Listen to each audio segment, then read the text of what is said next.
One such issue is parking, which has always been an interesting challenge. Originally, the streets were metered, and residents were allowed to park at meters if they fed the meter every 2 hours. In the mid-70s, that was changed, so that residents could park at the meters without feeding them. With the success of Copley Place when it opened in the early 80s, we got more people, non-residents, wanting to park at the meters, and there was a thought that maybe we should change this program, and the program was then changed. By the late 80s, the organization was strongly focused on protecting the history and integrity of the residential neighborhood, focusing on things such as architecture, zoning, and licensing issues, and had hit its stride. Then in 1988, one member realized the need for social activities to help neighbors get to know one another and to grow the membership.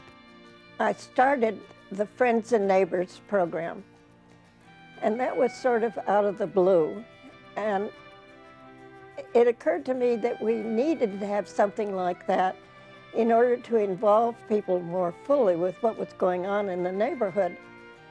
And to my joyful surprise, the Friends and Neighbors program proved to be a great success. By the mid-1990s, the real estate market in Boston was rebounding, and the neighborhood experienced a resurgence. At that same time, a long-term issue for many buildings in the city was about to come back out into the open: groundwater. Then in 1986, the city had created the Boston Groundwater Trust to deal with the issue head-on, but it began its work in earnest during the 90s. NABB, especially with the leadership of Tim Mitchell, has put an enormous amount of effort into the groundwater issue, into raising people's consciousness of its importance, into the effort to find money to install a well network, into building the political support that now exists on the groundwater issue, into educating people about why this is important. Groundwater had been an issue in the Back Bay as early as the 1920s. Others in the organization were working hard to encourage new constituencies. We had a strong emphasis on expanding our Friends and Neighbors programs, including a Young Friends and Neighbors program aimed at bringing people who consider themselves young into the organization. And we let people self-define what young was. We didn't do that for them. And we also started a group called the Gay and Lesbian Friends and Neighbors because we felt as if there were groups of people in the community that needed to be brought into the neighborhood association in a very explicit and direct way. Then, in 2002, NABB formulated a plan to officially recognize the incredible work and dedication by its volunteer members by creating 2 community service awards. Well, we set up 2 different kinds of awards, the Paul Prindle Award and the Mary Natali Award.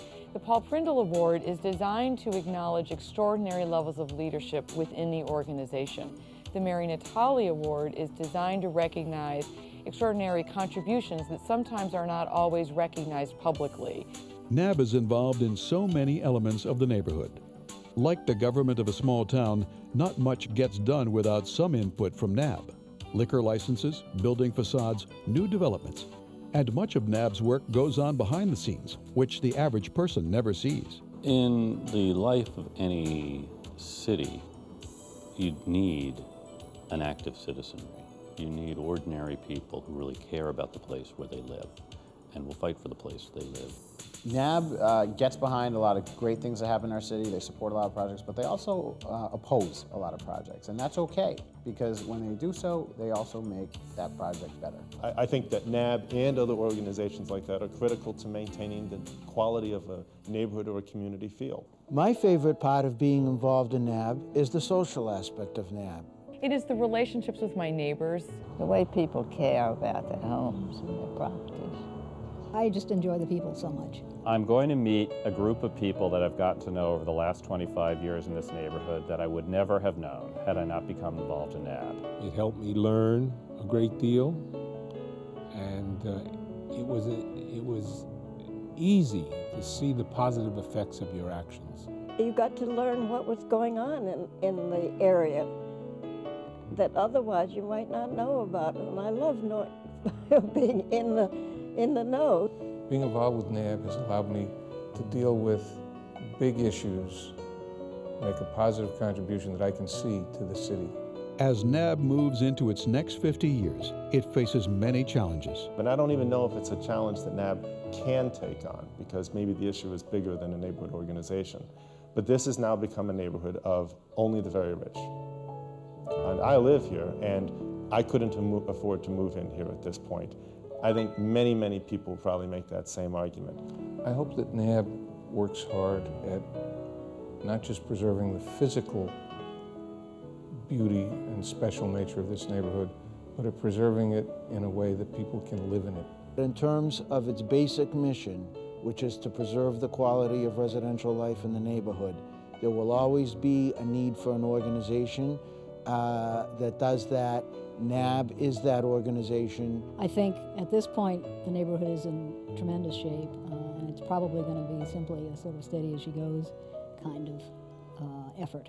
And it's that balance between history and looking forward that NABB's done a good job of maintaining and needs to continue to do down the road.